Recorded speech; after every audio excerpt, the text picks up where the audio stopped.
called Middle School, The Inside Story. I'm Cynthia Tobias. I have about 30-some years of experience with speaking and authoring books, and my other background is teaching high school and being a police officer. My co-author, Sue Acuña, tell them about you, just for a minute. I taught middle school for 28 years, grades 5 through 8. I retired a year ago because teaching middle schoolers was fun, but it, kind of got a little exhausting. But I love middle school. I loved hanging out with them. I loved hearing what they were thinking, what's on their hearts. Focus on the Family has published several of my books.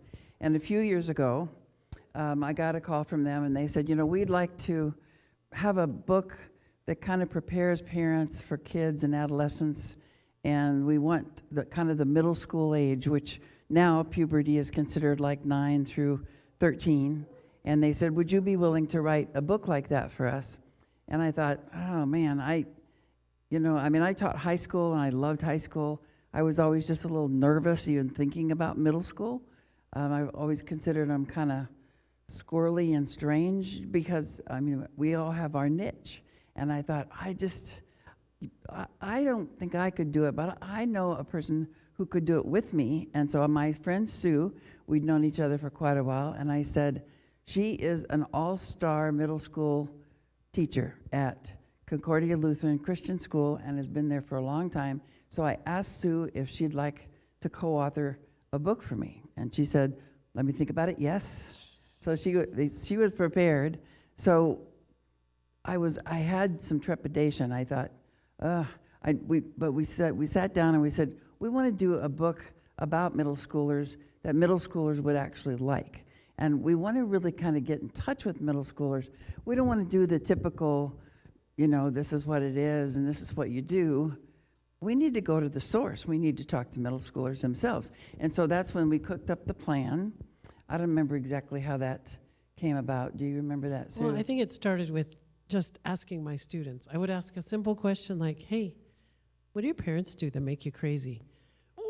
All these stories would start coming out, and I would start typing, and 45 minutes later, I would finally cut them off. They wouldn't be done. And so then we went, wow, middle schoolers have a lot to say about middle school. Let's get their perspective and see. And we thought, if we could actually get them to talk to us like that, but we need a bigger sample. We need 200 or 300 or 400 of them. So we spent the next almost 2 years with primarily Sue's school and then other schools across the country, middle schoolers. And I got to tell you, for someone who didn't think I would like middle school at all, during that 2 years, I just really fell in love with them. I had a whole different aspect. They were incredible. I just fell in love with them, and I didn't expect to.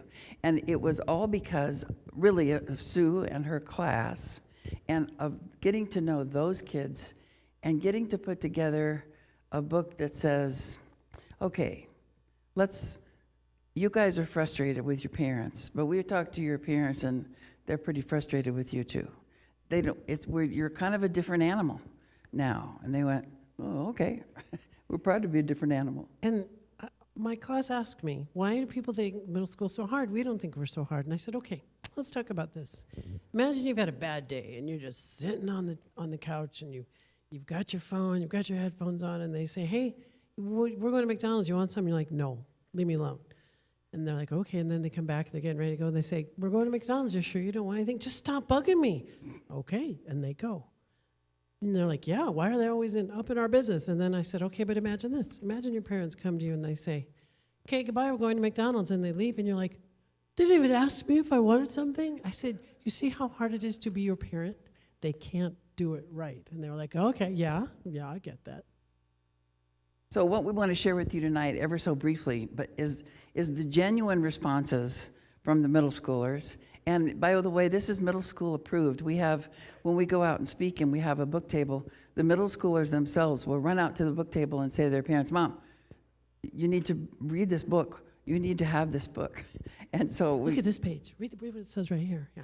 Yeah, we just really enjoyed it. So we've got a handout. Those of you that are on the live stream, you can go to cynthiatobias.com, and on the info at cynthiatobias.com, We can send you one, we can send you a PDF, or you can just take notes as we talk tonight. It's very practical information, and it's just straight from the horse's mouth. Not only the student horses, but the teacher horse's mouth. And I got to spend 2.5 years in middle school classrooms, which I thought would be torture, and ended up being, a true and genuine pleasure. And how many of you have your own middle schooler right this moment? Son, daughter, grandson? Yes. And they're pretty wonderful until they aren't. I don't know if you remember, I remember 7th grade as being the worst year of my life. It's just hard for everybody. And that's part of what, when we talk to the students, is sort of that empathy that says, I told my boys, my twin boys at the time, they said, we hate 7th grade. Everybody hates us and we don't have any friends. And I said, that's how everybody feels in 7th grade. They said, no, it's not. I said, yeah, it is. They said, no, it's not. I said, yeah, it is. And once they hit 8th grade and 9th grade, and they looked back and they went, yeah, it's true. And so we just wanted to get a guide, and so they're not so. And I always told my 8th grade class, because 8th grade was my favorite. 7th grade is hard. There are only a few people I know who really like teaching 7th grade, but 8th grade in our K through 8 school was awesome. But I would tell them, hang in there, it gets better. 7th, and most adults would say, I wouldn't go back to 7th or 8th grade for any money, but it gets better, hang in there. And they would come back in high school and say, you're right, it did get better. Well, let's talk about what typically happens to parents when their child overnight, practically, truly overnight, this child has the sweet, delightful child who used to hug you at a moment's notice, has suddenly turned into a stranger who doesn't want to talk to you and won't communicate. And you're trying to figure out what's the deal, what happened, and pretty soon you start walking on eggshells because you never know when you're going to say something that sets them off. And it wasn't even meant to. You didn't say anything on purpose, but they got in a mood and they had these unpredictable reactions. And so what in the world? But what's going on with kids? One man at one of the parent-teacher conferences, he said, I think I'm raising a narcissist. He said, my 7th grade daughter, she just stares in the mirror all the time. She looks in the mirror, she just thinks about herself all the time. And we told him, what did you tell him? Well, they're checking out all the things that change, because we're going to look at this later, but between 5th grade at age 10 and the end of 8th grade, the age of 14, when they're getting ready to go into high school, they change in 4 major areas. I think we're a couple slides behind. Bryce, can I get? Yep. And then the next one, here you go. This young man, this is my buddy Logan. The first picture where he's in the track uniform, that was cross country at the beginning of 6th grade. And the next one is, the taller one is now 2 years later, the beginning of 8th grade. 2 So years. that's how much he grew. That first picture is dated September 2021, and I asked his mom, can I show pictures of Logan, because he's a little taller than I am now at the beginning of 8th grade. So you got the physical growth happening. And here's what blew my mind about that is that it's, you know how with puppies, their feet grow first and then the body grows into them? The same thing happens to humans. And it happens during puberty in middle school. And so sometimes overnight, your middle schooler will grow, the hands and feet grow bigger first. And so they'll grow, an inch? They can grow up to like half an inch up overnight. to half an inch Yeah. overnight. So then they get up and they trip over their own feet and they knock things over and they don't even realize. So, no wonder she's looking in the mirror. She's trying to figure out, I don't know who that is either, because I was fine yesterday and now I'm just nothing but a klutz. And I would tell you, coaching 7th and 8th grade basketball is a nightmare for the coaches, because their arms and legs have grown and the basket is not where it was 6 months ago. So trying to take shots is hard. And the planes of their face go from round to much more angular. And so, plus, when you're in 7th, 8th grade boy, it's like, is that a mustache? Is that, you could, in the right light, yeah, you could see it. And girls, they're starting to try out makeup. And how does that look? And you can always tell when 7th and 8th grade girls start wearing makeup, because they wear so much of it. We saw it transform even from the time we started working with them at the beginning of the school year into the middle of the school year, and by the time that is the end of the 7th grade, the whole face had changed, the whole body had changed sometimes, and it was interesting. The other thing is that most doctors will tell you that they need to sleep more, and it's frustrating because what is the deal? You won't sleep till noon? You had 2 naps yesterday? Get up and stop being such a lazy person and get busy. But it turns out that because of all the energy the body uses to grow their hands and feet and everything that's happening, they're exhausted. They really are exhausted. And they need a lot more sleep. There's also a chemical reason for reasons doctors don't understand. In teenagers, melatonin, which is what melatonin, is that the skin one or is it the other one? For sleep, melatonin is what you take for sleep. All right. The levels rise in the evening and that makes you sleepy. In teenagers, it doesn't happen until almost midnight. And then they don't decrease until 8 or 9 o'clock, 10 o'clock. And so at the age where it's harder for them to go to sleep and harder for them to wake up, we bump their school start times back, right? The older kids start first and the younger kids start early.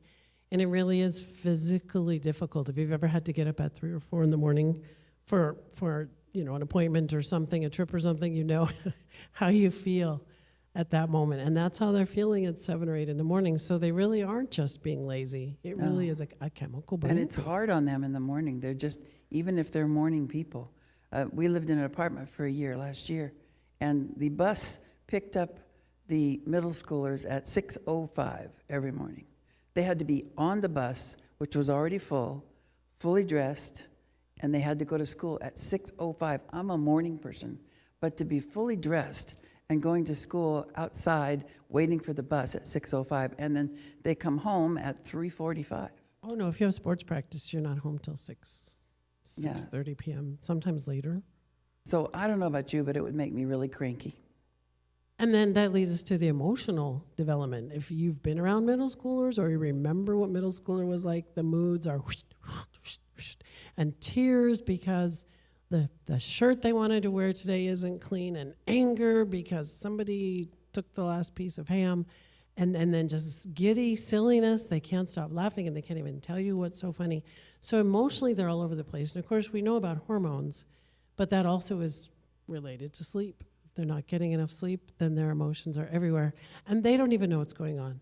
I had a young man, his first name was the same as another young man in our class, and so we called him by his last name. And at conferences, his mom said, "How do you feel about that? How do you feel about being called by your last name?" And he said, "Oh, I'm okay with it." And then he burst into tears, and he's like, "I don't even know why I'm crying. I don't even know what's going on." So in my classroom, we just handed someone a box of tissue. If someone started to cry, we didn't stop everything and make them the center of attention and embarrass them. We just handed them a tissue, said, "If you need to talk, I'm here." And the school class would go on. It was okay. It was a safe place for them to be emotional. But of course, what they need from the adults in their lives at that point is to be steady. So when they're high and silly, don't go, "Hey, what's so funny? I want to laugh too." Just say, "Oh, it must be a good joke." And when they're just so angry, don't get sucked in. Just kind of stay calm. They need you. Because a minute later, they're different. Yeah. I love the story of the girl who came home angry. She was not going to be best friends with her friend anymore. She didn't want to talk to her.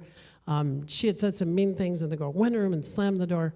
And her mom was upset. And she was ready to call the other girl's mom. And the more she thought about it, the madder she got. And so she opened the door to the girl's room and said, "I'm going to call her mom." And she's like, "Oh, no, don't worry about it, Mom. She's coming over later. We're going to work on our science project together." So that fast. So just keep the steady road. And one of the things with the spiritual part, because Sue taught at a Christian school, one of the things I found really enlightening was that the spiritual part, her kids, her students confided in us and confided in her that they can't really talk to their parents about spiritual things because they're afraid their parents will freak out. If they have some other vision of God or they just have questions about God, their parents are going to think, "Oh, they're going to think I'm terrible, and now I'm a heathen, and I don't want to go to church anymore," and they'll just freak out. And one of the things that impressed me most, what I heard Sue telling back to them, she said, "Listen, God's not afraid of your questions, and he's not afraid of your doubts, and you can feel free to be a little angry with him or to be questioning him, and he's not worried about you. And that was real reassuring to a lot of the kids. Because they are asking a lot of questions. The faith they may have grown up in might not be the faith that they want to follow, but they're not sure because they don't know what else is going on. So they will ask a lot of questions. Why does our church believe this, but that church believes that about, the biggies, communion and baptism and those kinds of things. So to be open and to be willing to listen and not freak out is a big thing for them. And then mentally, teaching middle school was very interesting because between 6th and 8th grade, they take that mental leap, which is why you start teaching pre-algebra, and they can be a little more abstract and they can be a little more philosophical, but not all at the same time. So you might have 5 kids who are ready to discuss a really abstract concept and 5 kids who are like, I don't even know what you're talking about. So I always like to throw out the concept of infinity. Any of you ever lie awake and think about what forever's really going to be like? And some are like, yeah, because it's like, you never get tired, and they're just really getting into it. And the other kids on the other side of the room are like, it's forever, what's the big deal? So mentally, it's really fun because they can really start to get deep. There's also a reason why your permanent grades don't count on your transcript, the permanent one, until 9th grade. There's a really good reason for that. And it's not just that you get to goof off, but this is a time when you're in 6th and 7th and 8th grade where you get to kind of figure out how to study, what am I good at, and what if, and your whole life is mystery, your whole life is drama. School is pretty much just a stage for all that. So school is sort of a nuisance, the school work. And this is where we encourage parents, don't push grades too hard. Don't insist on those straight A's and keeping your grade average up. It's not going to show up on their permanent transcript until 9th grade. And that gives a little grace and a little space to try to figure out. And I was never good at any math. It would have been terrible for me. Well, and to focus on things like study habits and organization, it's just a much better time. But with all of this growth going on, it's no wonder that they're totally self-absorbed about why am I feeling that way? Why am I looking that way? What are these weird thoughts I'm thinking? And so they do become very self-absorbed, and I always called it being in the bubble. In middle school, they were always in the bubble because they would just be totally... I had a young man one day say, can we pray for my grandma? She's in the hospital. And I said, oh no, did she get sick? I don't know. Is she going to have an operation? I don't know. Was she going to be there very long? I don't know.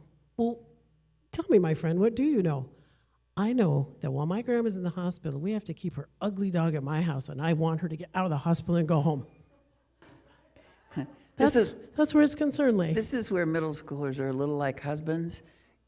You need to start with the part that has to do with them, or they don't tune in. So you have to just start at the end. Okay, here's what this has to do with what's going to happen in the next hour. And then back up from there, right? Yeah, so to say, I'm picking you up early from school today. Make sure you have all your stuff ready. Check in with your teachers because you have an orthodontic appointment. Wait a minute. Did you just say an orthodontics appointment? Because that's now you have to start over. Yeah. Now, one of the things I found really interesting is talking to the kids and how they hate embarrassment. Embarrassment is the most dreaded thing in their life. And one of the things we talked about with protecting a middle schooler's dignity was to go ahead and childproof your house again. I mean, there's no other way to say it. Remember how you had to childproof it for toddlers? Well, you need to childproof it for your middle schoolers too. Because we're at middle school, we're just kind of awkward. We don't pay attention, we've run into something, but it's because it was already...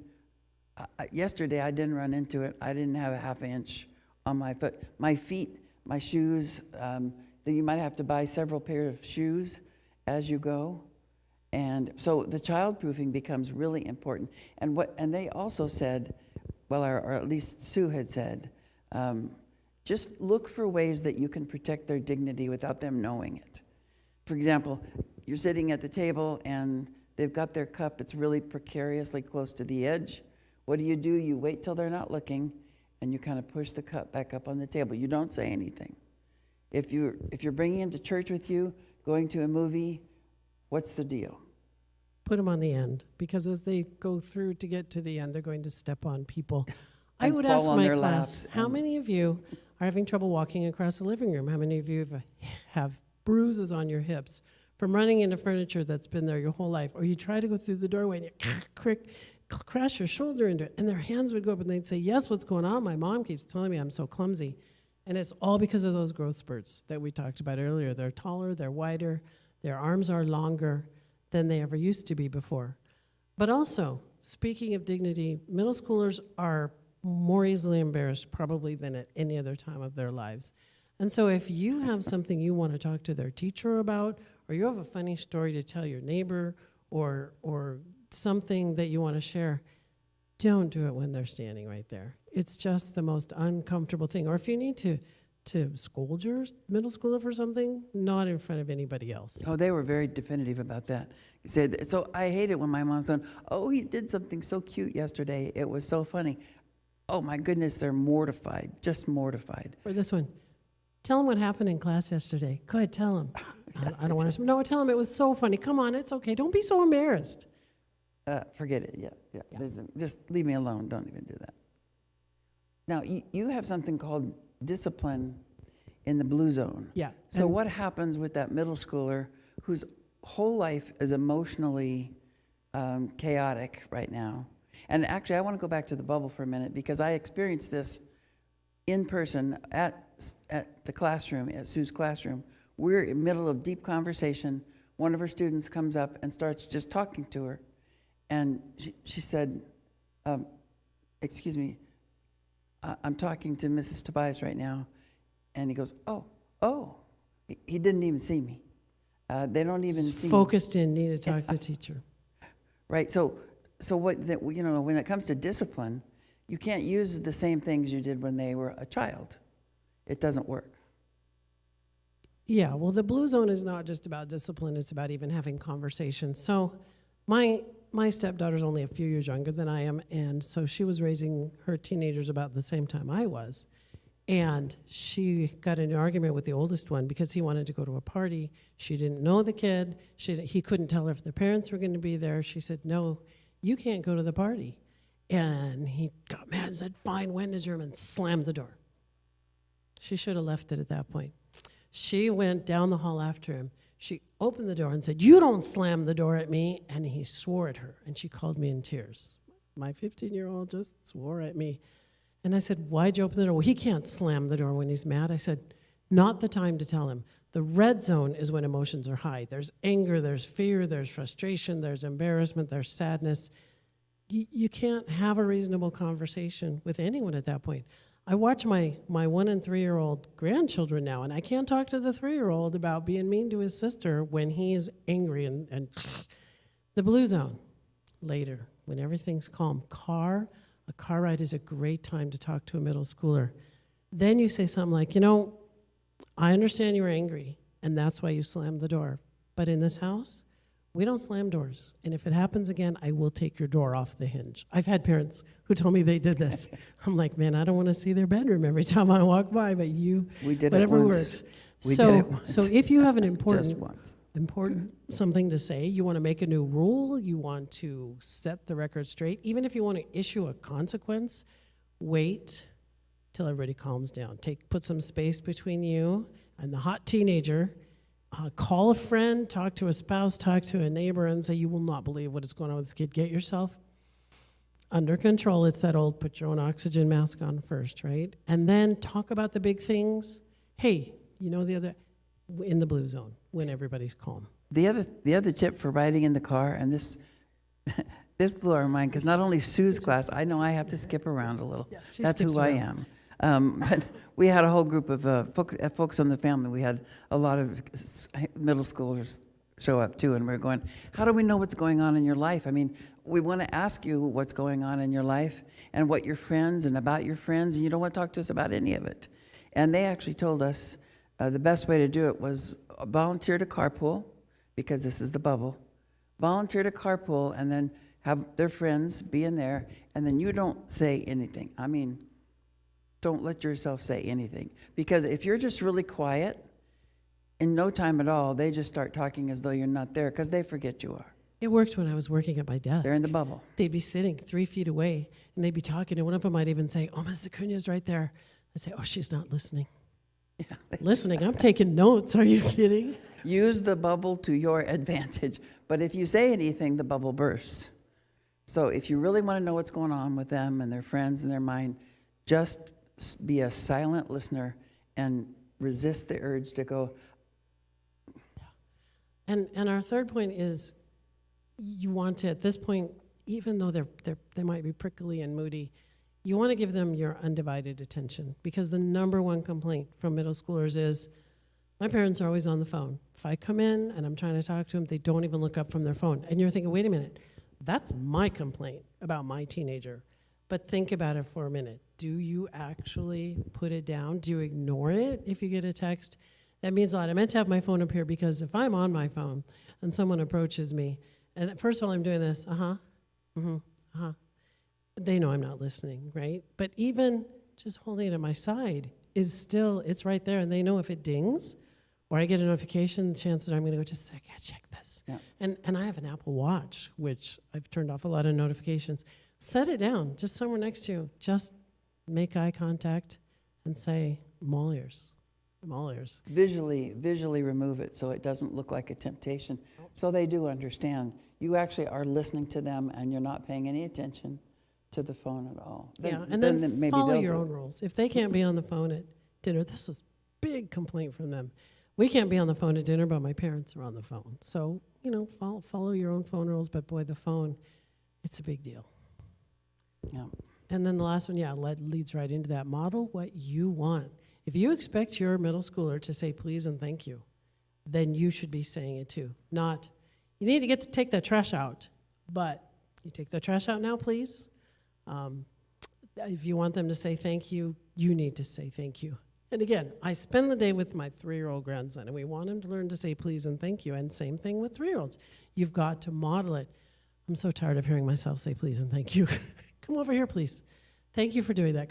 But we need to do that. Tone of voice, I love it. Well, I don't love it. I was always amused when I would have a student at my doorway, and they'd be yelling at their mom, and their mom would say, you don't use that tone of voice with me, and their tones of voice matched. Yeah. So if you want your teen to talk to you respectfully, you've got to be the one to model that. You've got to model that. Or my favorite story, tell them the story about the whining. The whining? The whiner. Yeah, I had a whiny I student. like this She story. whined, everything was so hot. Why do we have to do this? And one day she forgot her coat, and her mom brought her coat in to her in the middle of the day and said, why do you always forget your stuff? Why do I always have to bring your stuff too? And I went, aha. Sure, that's why. I understood everything at They that will point. match your tone of voice. You hear parents yelling at their kids in the store, no, put that gum down, you can't have it. And then the kids are yelling back, well, that's what do you expect? I mean, you are imprinting on them from the very beginning. So And when you're saying things like, what's your problem? Guess what? You're going to hear it back. What's your problem? So before you say it, think about, is that what you want to hear coming from your middle schooler? I hate that part. I hate that part. I know you do. I want to be able to say what, Yeah. but it does. It really does matter. You're in the mirror. You're their mirror. Now, I think even though we're live streaming, if you have a question so far, or if you just want to clarify something, we can repeat the question so people online can hear. Do any of you want to disagree, agree, have a question, a comment at this point? I won't ask your middle schoolers because, they probably don't want to, but we're open. Really? You agree 100%? Okay. That's good.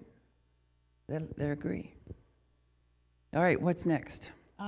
Better communication, which we kind of overlapped with on modeling. The timing of when they want to talk might not be the timing of when you want to listen. So my son, who's an adult now, but when he was a teenager, well, it's kind of funny, because when he was a teenager, 11 o'clock at night, I'd be reading in my bed, getting ready to turn off my light. My husband would be sound asleep, And my son would just drape himself across the foot of my bed and say, why do people do the things they do? And I'd look at the clock, and I'd close my book, and I'd say, what's going on? And he would unload for the next half hour, 45 minutes. And even though I really wanted to go to sleep, he was ready to talk. I was ready to listen. So as much as you can. I mean, sometimes you have to leave, and you can't stop and talk. But if they want to talk, try and be available at that point. Timing is huge. And Halloween's coming up, right? So what do you buy at Costco and the other stuff, those little nuggets, right? Bite-sized pieces, snack-sized pieces. That's how the conversation is often best done. Do it in snack-sized pieces. You're not going to be able to just sit them down and talk to them for great lengths of time, not even for sort of medium lengths of time. Try to do it in snack-sized pieces, and then... Because here's the secret. If you're giving a lecture, after about 1 minute, you're the only person listening. That's right. They have completely tuned you out. And we know that. We know that. That's right. So you look for opportunities all the time to just get a little snack-sized thing in there. And then another thing on timing is, if my husband walked in the door at the end of the day, and I immediately said, hey, how's your day? Doesn't matter. You know what? You're going to mow the lawn, and it's going to rain in like an hour, so you probably want to get that done. And don't leave your lunchbox there, because I'm not going to find it. And, nobody wants to be hit with that. So if you hit your teenager with, how was school today? Yeah, fine. Well, you have homework. You better get started on homework. Because, last night you didn't do it, and then you didn't get it done. So you probably need to sit down right now and do your homework. Or I had a son come in home one day, and he just flung his backpack across the hallway. What do I want to do? Pick that backpack up right now. This is why you lose things. You need to go put that in your room and find out what you need to do tonight. Sit down and do your homework. Far better. You're going to get far better results to just say, whew, rough day. Yes. What do you need? Oh, I just need some time to myself. All right. I need a snack. All right. Just, again, wait for the blue zone. Rule of thumb is, think about if what you just said to your child you could get by saying to your friend. You're a good friend. Hey, close the door. Were you burning a barn? Your friends would not want to hang out with you much anymore. And so if you find that you're treating your child, talking to them the same way that you would to a child instead of a friend, they're trying to figure out how to grow up. They're watching you. They're watching you when we talk about modeling. They're figuring out, that's what an adult does when they want to get their way. Oh, that's how an adult does this. They don't know. They only have you and the adults in their life to go by. So watch how you deliver your orders, your commands, think about it. Oh, wow, would my best friend want to stick around if I just said that to her? Probably not. And the reality is that all of adolescence is a transition from childhood to adulthood. And I've read that some cultures don't have adolescence, and I don't understand that, but we do. Middle school is when it really starts, and I'm talking 5th, 6th grade. They start to think of themselves more like grown-ups, and especially if you have multiple kids, the firstborn thinks they're a third parent, right?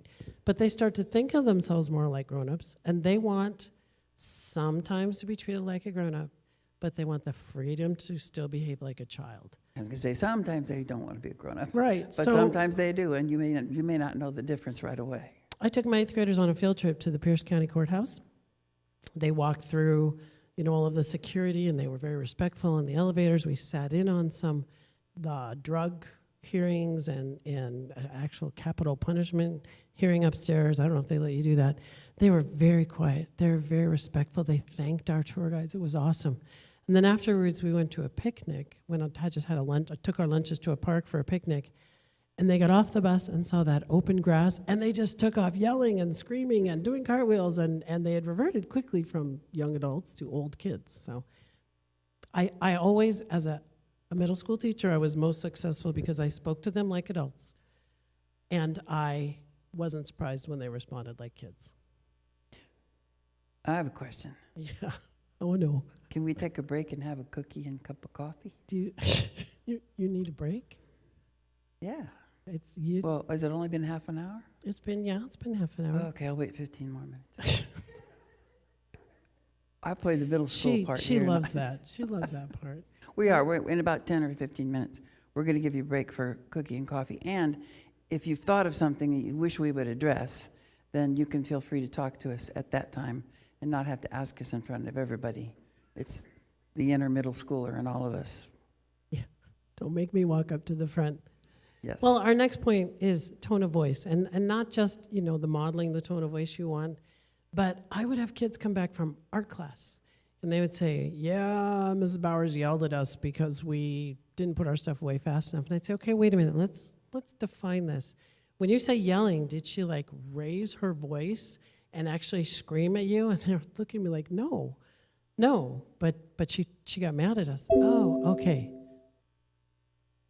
It's God. That was God or Bryce. I don't know. They're both pretty important tonight. You got to roll with Technology. the punches with middle schoolers. You can't. Yeah. So when you use a harsh tone of voice to a middle schooler, it translates as going off.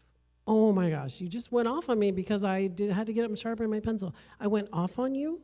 I stopped and stared at you while you walked across the classroom and then said, next time do that before class. So keep in mind, and some of us are really sensitive to tone of voice. And my husband can say something to me, and I'm like, why are you so angry? And he's like, I'm not angry. What are you talking about? I perceived his tone to be that he was upset. So as much as possible, and of course this is on a perfect day when you haven't been stuck in traffic and your boss hasn't yelled at you and you know what you're having for dinner, try and keep your tone neutral. One of the coping techniques that my boys, they're twins, 2 minutes apart, and during 7th grade, which was really a rough year for everybody. But one of the practical things that we instituted that actually worked pretty well, I would say, look, I don't want to yell at you, I don't want to treat you harshly. If I'm talking to you and it seems to you like I'm angry with you or it's harsh or you're offended by what I say, I want you to just say, ouch. And right in the middle of the conversation, you're talking and you just say, ouch. And then I'll stop and say, what? Well, you said, and that was a really good way. It trained both of us. It trained me, because I didn't realize that what I said just came across. I didn't mean it that way. What do you mean, ouch? Well, because you said, and then we had a back and forth going where they felt safe enough to go, ouch, ouch. And then I could respond, because otherwise I'm just rolling right on thinking it's fine. And we caution against using sarcasm with middle schoolers because emotionally they're in a place where they might take it literally. So if they say, can I have $50 to buy whatever I need? Oh, sure. Just tell me how much money you want. I'll give you whatever you want. And of course you don't mean it, but you've said it, and they might think you do. So we have a resource on Cynthia's website called the No-No list. And this is a list I came up with many years ago of problems that parents get caught up in that they don't realize. So things like don't use sarcasm, don't interrupt. Interrupting is a big thing. Middle schoolers complain that their parents won't let them interrupt, but they interrupt because they start to tell you a story and you're like, oh yeah, I know how this is going to end. Let me just tell you what you can do about it. So The sarcasm thing was hard for me. Yes. Because I have a gift of sarcasm. Yeah. And it's hard. And I'm just kind of assuming that they get it. But I married a man who doesn't get it either. And so he's a good sounding board for me. I've told the story before about how Frank and Funny, these are stand-up comedians that have a whole line of greeting cards and stuff. And they have a memo pad, and it says at the top, because sarcasm works so well in writing. And Jack said, I don't get it. I said, I know. That's the point. He said, the point of what? Never mind. And then when I've used that in other speaking engagements, and I use that illustration, half the audience goes, I don't get it either.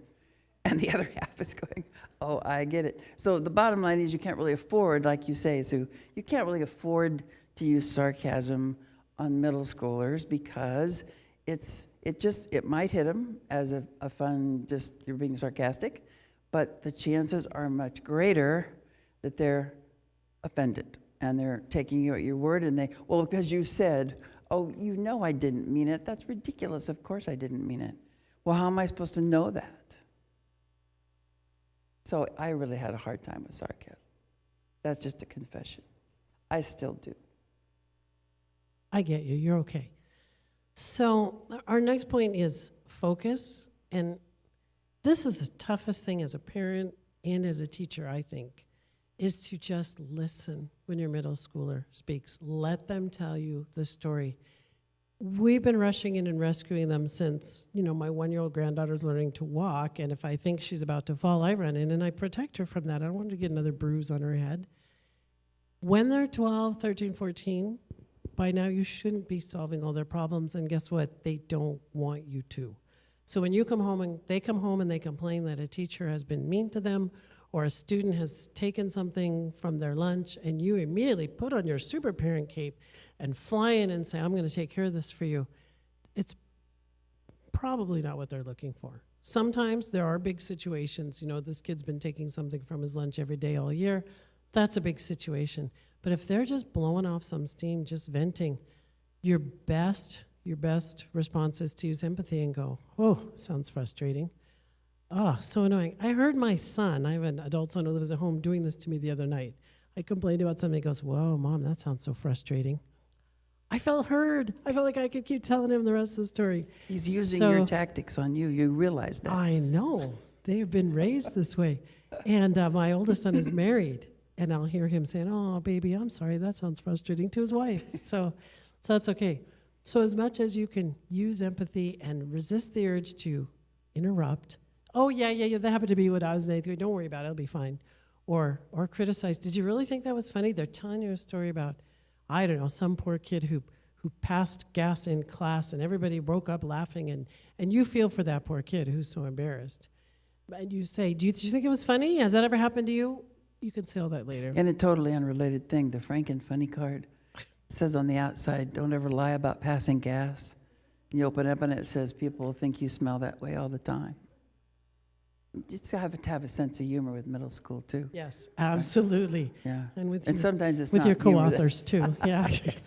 And one of the three things that really sum it up, and we made the kind of the core of the book, from all the things we learned about and with and from middle schoolers, this is worth writing down on your handout or at home if you're writing down on a piece of paper. 3 things, key things that they need. Number 1, middle schoolers want to be listened to, just like you just said. They want to be listened to. Number 2, they want to be understood. And number 3, they want to be taken seriously. They want to be taken seriously. Because don't just brush me off just because I said something stupid or I ask a question you thought I shouldn't ask. This is the time to speak to them in such a way that they know you're listening, and you might have to just really discipline yourself because they take longer and pause more and gather their thoughts and get distracted. And by then you're going, for heaven's sake, just spit it out. What? I've got to go. Just tell me what you're talking about. And then that's the ouch moment where they go, well, never mind then. Never mind. No, really, go ahead. I want to hear it. No, you don't. No, you don't. And really the pressure and the struggles they go through during the day may not match yours, but it's pretty painful to them. And it won't do them any good for you to say, oh my gosh, I wish I had your life. You think your life is tough? I got a mortgage and I've got insurance and I got my boss breathing on my neck. That has absolutely no bearing on them. They aren't going to say, wow, Dad, you're right. My problems are so small compared to yours. Nobody in the history of the world ever said that. They have no frame of reference. How would they know what a mortgage, how much, and they don't know how much you've been working because they've only been alive for 10 or 11 or 12 or 13 years. So they don't have a concept of what you're talking about. Again, it's frustrating to them. And they just tune out. They just zone out. But they do have the pain, and I don't mean to trigger any painful memories for you, but they do have the pain of having walked into the lunchroom and their friends were not there and they had to find someone else to sit with, or giving a wrong answer in class and having a mean teacher berate them for it and watch the kids snickering, or walking into the girls' restroom and having all the other girls exchange a look. This is something the boys don't always understand, but all the girls do. They looked at each other. This is the pain they bring home. This was eye-opening to me. this is another thing that you can write down, because we asked them, and again, Sue's kids, we asked them first because they were open to talk to us. We said, we want to make a list of your top fears, your top 10 fears. And so they told us stuff like, the loss of a parent, an active shooter, your typical fears. And then Sue said, okay, but what are you really most afraid of? And there was a pause, and then it was unanimous. Unanimous in your class, and in the other 200 to 300 middle schoolers, it was virtually unanimous among them. You know what their number one fear is? Looking stupid. That's the number one fear. Because especially when you first get into middle school, out of grade school, you don't know how things work, right? What are they up against? Well, yeah, there are always the unwritten rules, and middle schoolers, they know their unwritten rules in their daily lives. What you can wear, how you should bring your lunch to school, what Who kind you of should binder, talk to. your shoes, the phrases you use. Oh my gosh, are you still saying that? We said that in 6th grade. And then there are the unwritten rules of the adults in the adult world, things like when you sit down and when you can talk, and they don't know. So some of them are just paralyzed. And by do you that know how fear. you calm those fears? How you calm those fears is listen to them, understand as much as you can, Empathy. and take them seriously. Well, you don't say, oh, for heaven's sake, it's not really going to matter where you sit. Not to you. But to the middle schooler, it matters a great deal, because they've figured out that it does matter. And even if it doesn't matter, you won't know that until you kind of get your bearings. And how would it feel to be the only one who doesn't understand and doesn't get it? Looking stupid is the cardinal sin and fear of every middle schooler. And some phrases you can use to show that you're understanding and taking it seriously are simply, I understand. I understand. This works really well with complaining and whining, too, by the way. Well, why do I have to do all the chores? I feel like I'm the only one who does any chores in this house. I took out the garbage every day last week, and now I don't have any time to do anything else. And you just look at them and go, I understand. Well, they're all ready for a big argument, and there's nothing there to hang on to. Or, I get that. Or, wow, I'd be frustrated too. All of these things, if you think about yourself sharing a story with someone or a frustration with someone, and to have someone just go, yeah, I get that. That's everything. You know where I need empathy? I need 10 minutes for coffee and a cookie. Well, it's fair, isn't it? Is it break time? It's a break time, just 10 minutes. We got coffee out there and cookies. Or if you want to come up and ask us a question that 10 minutes from now, when we start the live stream again, you'd like us to address, this is when you can do that. You don't have to do it in front of everybody. So 10 minutes, let's see, what time is it, Bryce? 7:20? Come back at 7:30 for 30 more minutes of absolutely gold, practical things. We're going to hit the technology thing. That you're going to be able to try tonight, that it's going to work for you. All right? Take 10. Cookies are there. Cookies in the back.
Okay, we're back. Are we back? Are we back on, Bryce? Hi, guys. Welcome back. Thanks for watching the live stream. You'll be able to watch it later, too, I believe. It'll be saved, and it'll be fun.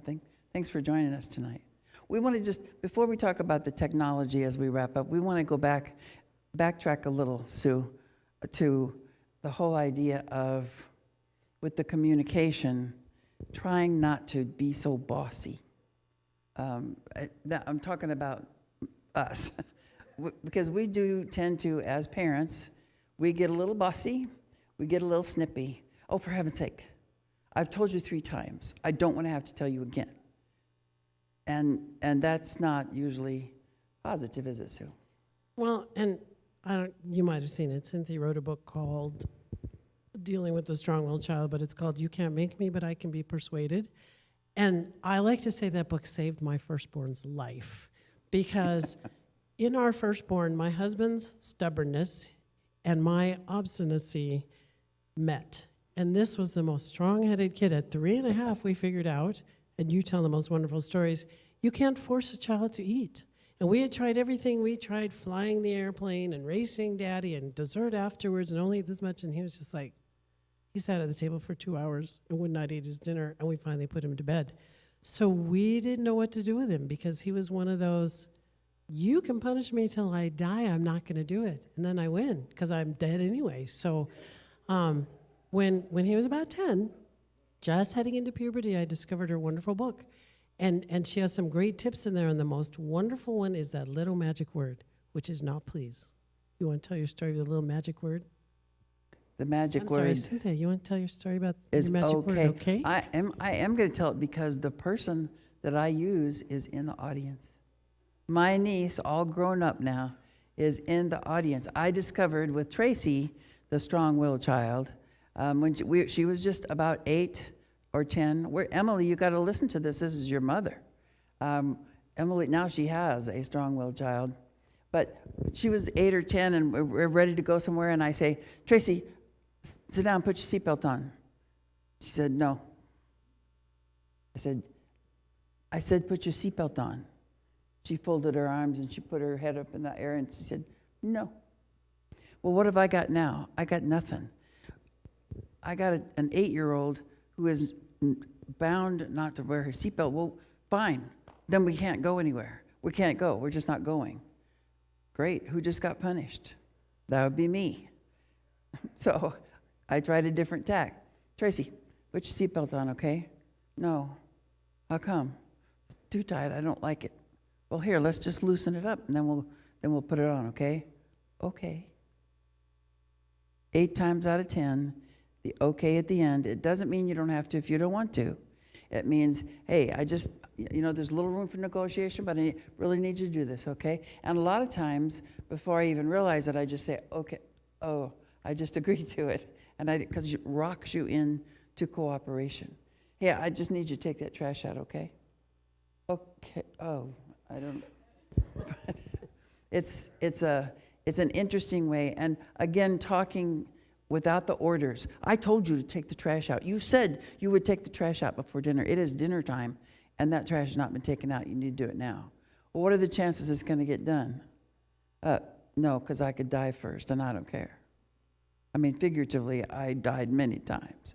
However, instead of saying, hey, hey, Mike, were you going to take that trash out before dinner? Oh, yeah, sorry, I forgot. It's a question that assumes the best in the person, and during those middle school years, the strong will has its head reared most of the time. So if you have a strong-willed child in middle school, it will be very difficult, times 10, if you don't have a few practical tips. And you can't make me, but I can be persuaded. It's as a result of talking to thousands of strong-willed kids. So I do recommend it, not just because I wrote it, because I lived it, because I am one, because I raised one. Yeah, and our strong-willed 3.5-year-old is now a strong-willed 35-year-old with a little miniature him living in his house. Yeah, what goes around comes And around, I said Trace, to him the right? other day, I said, I find it amusingly annoying that you, who still doesn't like to follow direct orders, I mean, even if his boss says, get this done, he's like, he couldn't say please.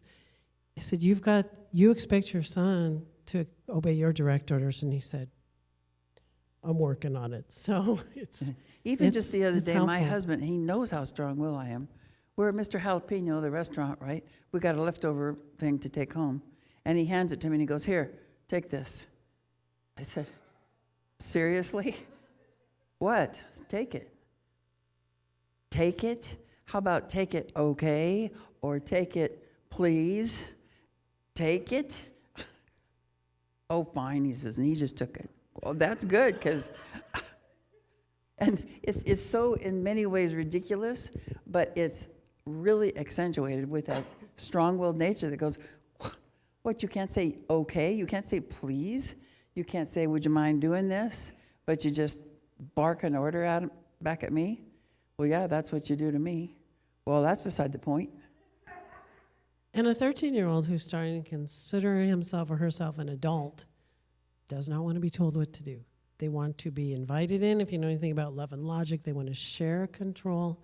As much as you can do that, practice that. So Let's tell them one more thing, because the one thing you tried with your kids, not only your own kids, but your middle school classroom, about the one. It's a good story, and this is one of her favorites. This can help you in almost any walk of life and any age, but especially with middle schoolers. Well, yeah, and I started this when my kids were little. I use it on the 3-year-old now, but it's just if they come and they want to interrupt, just a one. Not a pointer finger, which is that's a battle, but just one. Or even, if you've got one that doesn't mind contact, just to hang on a sec, because the bubble means they will interrupt and they will come in when they're not supposed to, and you just hang on a second. Or language. Well, one-word prompts are the best. One-word prompts, Volume. attitude, and then you don't have to say anything else, because the last thing they want is a lecture. But you can get it down where you've got it, and then sometimes you just don't even have to say anything, because they don't want to be lectured, and you don't want to have to deliver it. But the one, if you get them into that kind of cycle, that's him telling you, I don't want to, I'm not going to. Okay, and if all they do is stomp away, you have still avoided a huge conflagration. And the other one I learned from you is nice try. Yeah, they come up to you with a harsh tone of voice and they make a really big demand. You need to get me to soccer practice now because I'm so tired of being late. You just laugh. Nice try. Or you can do it without laughing, because then they might get upset. But yeah, depending on the kid. Humor works a lot. I'm not going to go. I'm just not going to go. Nice try. I thought you were serious for a minute, but obviously, anticipate the best, expect the best, and you often will get the best.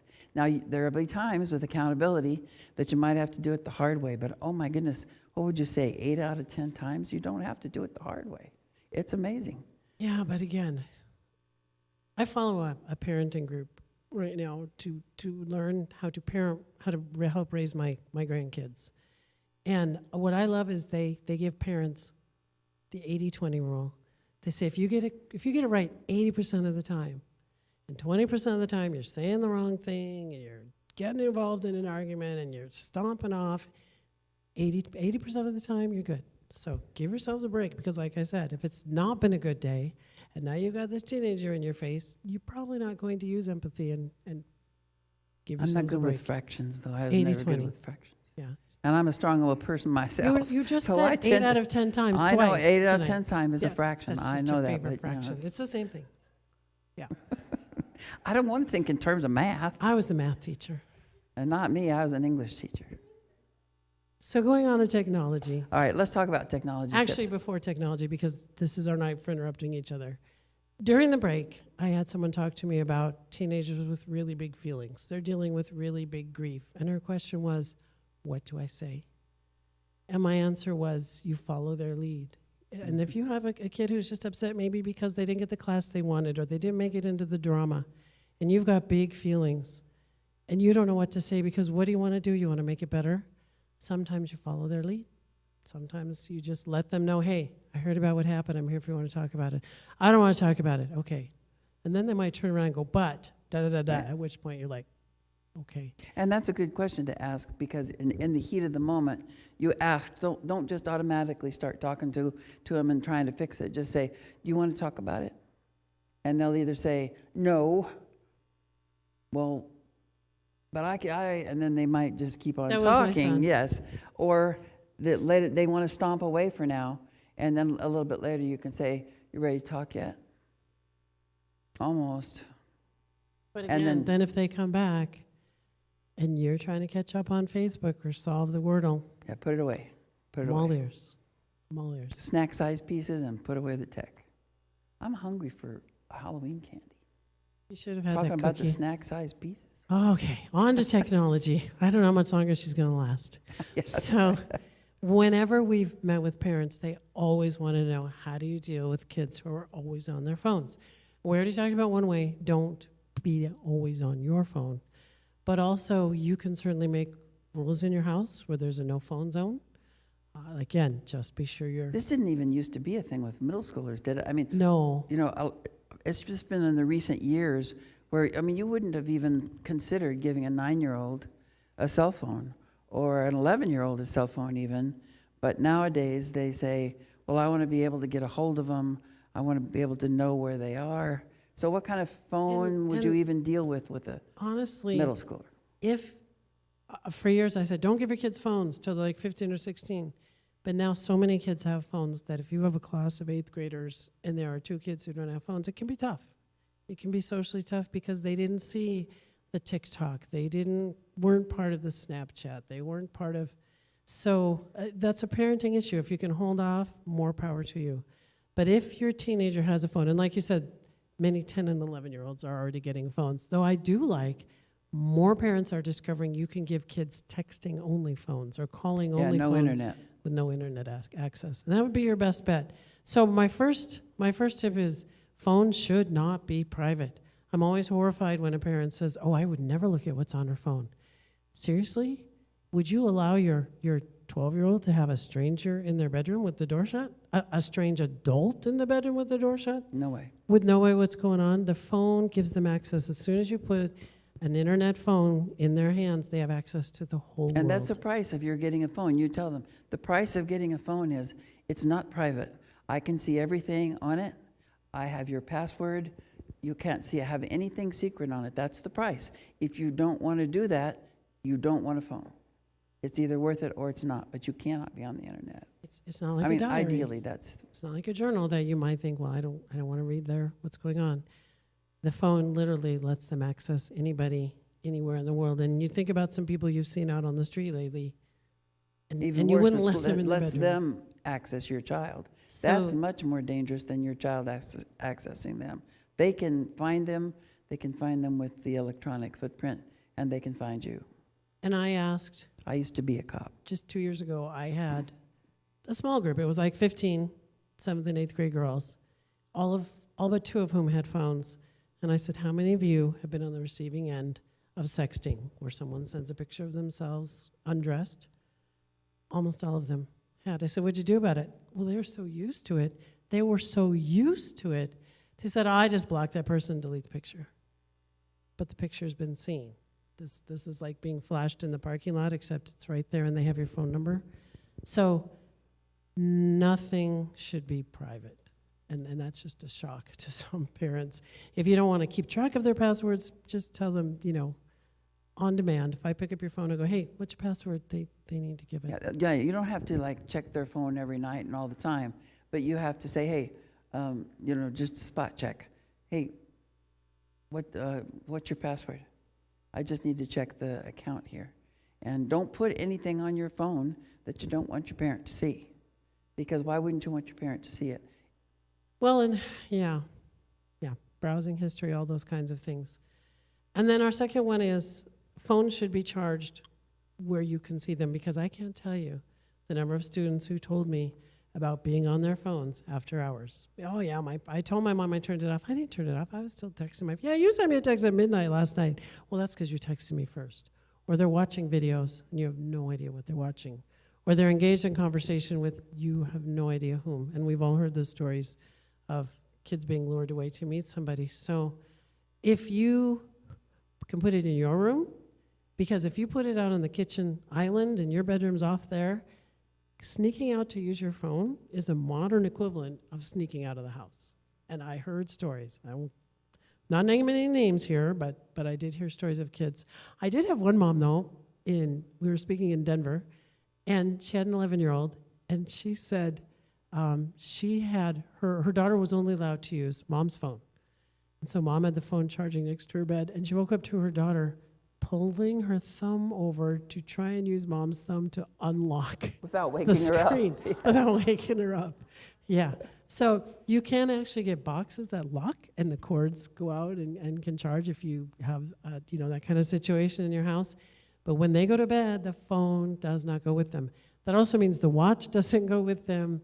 The iPad doesn't go with them. I don't know how many kids No still have electronics. iPods. Yeah, no electronics. If they have a game system in their room, most gamers are now on Discord, and they're chatting with all kinds of strangers all over the world. So there should not be electronics in the bedroom. I had a student several years ago who would be up all night on the computer, and his mom would come in at 6:30 in the morning. He'd fallen asleep with the computer on his stomach.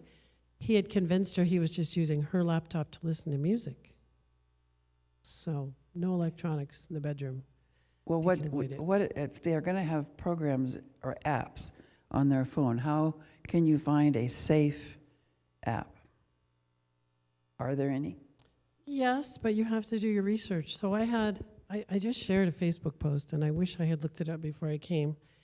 But the father's 14-year-old daughter had come home and said, oh, there's this new app. It's a way to connect with friends. And he looked at it, and at first it looked great. But then he realized that there weren't a lot of restrictions on it that you could set up. And so I'm just going to pick on you, Emily, without your permission, which I would never do in class. If I'm friends with Emily and Emily is friends with someone else, I can now be friends with Emily's friends who's someone else. And she has a whole bunch of friends. I don't even know who they are, but they all want to be my friends. So sure, I'm going to be friends with them. And I don't really know if any of them are 49-year-old men pretending to be 13-year-old girls, because I'm not going to check that. It's a cute picture, and she wants to be my friend. And so he realized that a lot of information was exposed to a lot of people that he didn't want it exposed to. And so he sat down with his daughter, and that's what our third point is: stay current and also stay open. So if your kids want to download a new app or they want to start a new program, you know what it's like. And a good example is TikTok. I'm not on TikTok, but I've been on TikTok. TikTok is a place where everyone can post anything they've ever dreamed about, which sounds awesome until you think of some of the things some people dream about. No TikTok app. Don't do it, TikTok. Just don't do it. Because I don't think there are controls on it. No, there aren't any controls there. It's just a really bad deal. And that's an older one. There are more current apps. Even Facebook, you can be tracked. They have predators on there all the time, and there's they sneak in ways that you can't even. Ryan, you're a good computer person. Bryce, there are ways that they can track you and find you and reach your child. Well, and in addition to that, I just learned recently, any pictures you put out there can then be downloaded by someone else. They can be manipulated, and then they can be re-uploaded. So this is what pedophiles do. They look for pictures, and they download them, and they That's right.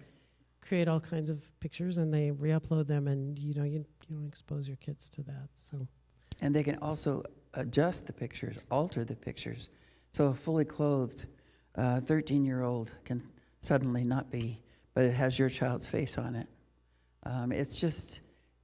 I'm a little bit more paranoid than usual because of my law enforcement background, but just when in doubt, don't leave it out, and keep track. Check the apps. If you have your child's phone and they have to be on the internet, you should daily be checking and deleting and getting rid of and just. And this is why you want to keep the relationship intact. You want to keep good communication so that if something happens, they feel like they can come and talk to you about it, because you're going to give better advice than their classmates. Now, I'm going to wrap up, but do you have any final words that you want to say before dying? Yes, we have a couple of takeaway slides. Okay. So if Let's we do go to the takeaway next- slides. I don't think I've seen this one. No, but this is something that you actually brought up. Oh, that's good. Model the behavior you want from your middle schooler. Right. We talked about that earlier, but think tone of voice, how you respond to anger, using manners, respect, refrain from things like, what is wrong with you? Or name calling, you are such a klutz. Any of those things that you don't want your kids saying to you, it's time to stop saying it to them. That's where you can just keep your voice calm. Remember, and we talk about this in the You Make Me book, those who anger you control you. So if your middle school is about to get your goat and they on purpose taunt you or say, I'm not going to, and I'm not. If you raise your voice, you just turn into control over that argument to your middle schooler. Because those who anger you control you. Keep your voice calm. And even if you have to say, you know what? I think both of us need just a little bit of cooling off here before we talk about this. And I heard many parents say, I can't believe how she talks to me. I was never allowed to talk to my parents that way. If I talked to them, boy, I'd find myself halfway across the room. And I would always ask, then why do you allow it? But if you want respect, you also have to give respect. You have to respect your child's space, unless it's dangerous, like a phone. Speak to them in a respectful tone. Get off the couch, you lazy bum, is not respectful. And to the middle schoolers listening and who are here, this is where you adopt the ouch thing. I mean, if you're getting that from your parent or an adult, just say it. Ouch. What? What did I say? You said blah, blah, blah, blah, blah. Oh, okay, sorry. I need a rewind. I need a redo on that. Because we don't realize it sometimes. We're just kind of spun up ourselves and we're just about to gritting our teeth. Just say it, middle schoolers. Say it to your parent. Ouch. Ouch. In my classroom, I rarely raised my voice. In fact, the kids would tell you that it was scarier if I lowered my voice. If I said, yes, it's a great and weapon. they go, and I say, can I see you out in the hallway, please? It would still terrify them when they were in high school and they'd come back and and they go, don't do that, don't do that. If you lower your voice, then when you do have to raise your voice, they're going to listen. If you yell all the time, they've got inside volume. They turn you out. But if you rarely raise your voice, then when you do, they know it's serious. True. Our last slide. Oh, you can't. Can you read that? I can't read that. This is actually written by an unknown author, and I forgot to credit whoever it was. I showed these words to my class. I had given a presentation, and they said, show us the presentation. So I did, and they agreed with a lot of it, most of it. And then I showed a slide that had these words on it, and they just erupted. They were like, can you tell my parents that? And this says, sometimes we need someone to simply be there, not to do anything or to fix anything in particular, but just to let us know we are cared for and supported. That's what all middle schoolers need. If your child is going to private or public school, from preschool and kindergarten through graduation, they are away from home for at least 180 days for 6 to 8 hours every year, which means 50% of your child's life is spent with somebody else when they're children and when they're teenagers. 50%.